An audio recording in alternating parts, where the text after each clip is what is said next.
contrebas, les légions de César. Sur l'oppidum, Vercingétorix et ses armées. Dans Alésia, les provisions s'épuisent, malgré un rationnement drastique. Environné par des fortifications de défense multiples, Vercingétorix essaie de briser l'encerclement.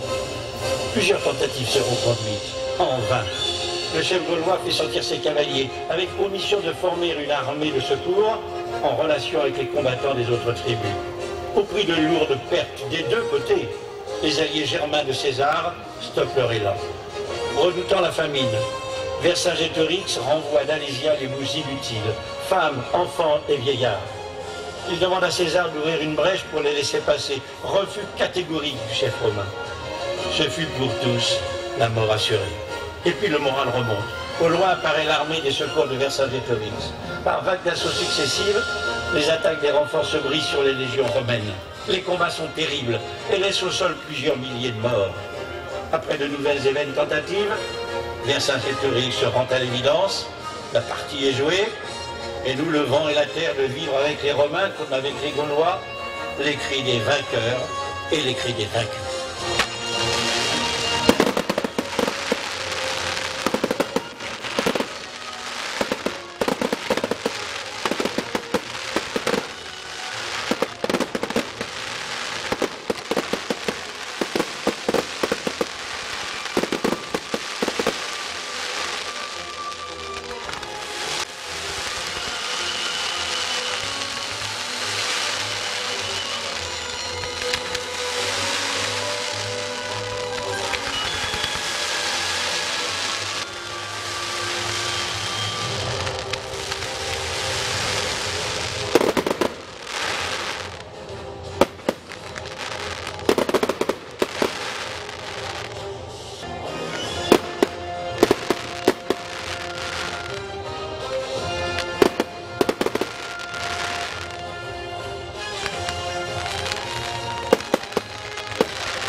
Caius Julius César, j'ordonne que les armes soient rendues.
ce que nous, vent et terre d'Alysia, ce que nous voulions vous conter.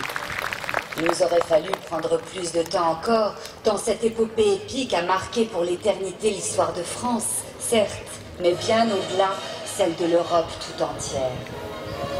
Il faudra alors des siècles pour que peu à peu se construise ce pays auquel chacun de nous est à ce point attaché.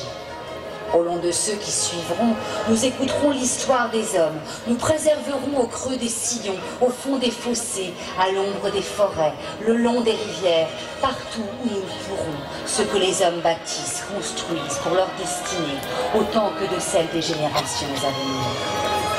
Restent au bout de cette histoire, ici à Alise-Sainte-Reine, les vestiges gallo-romains. Des dessins, des vestiges, des fossés, des remparts et des fortifications. Et enfin, l'exceptionnel patrimoine accumulé et préservé pour que ne tombe jamais dans l'oubli ce qu'il y a plus de 2000 ans ici a préfiguré une partie de l'histoire du monde.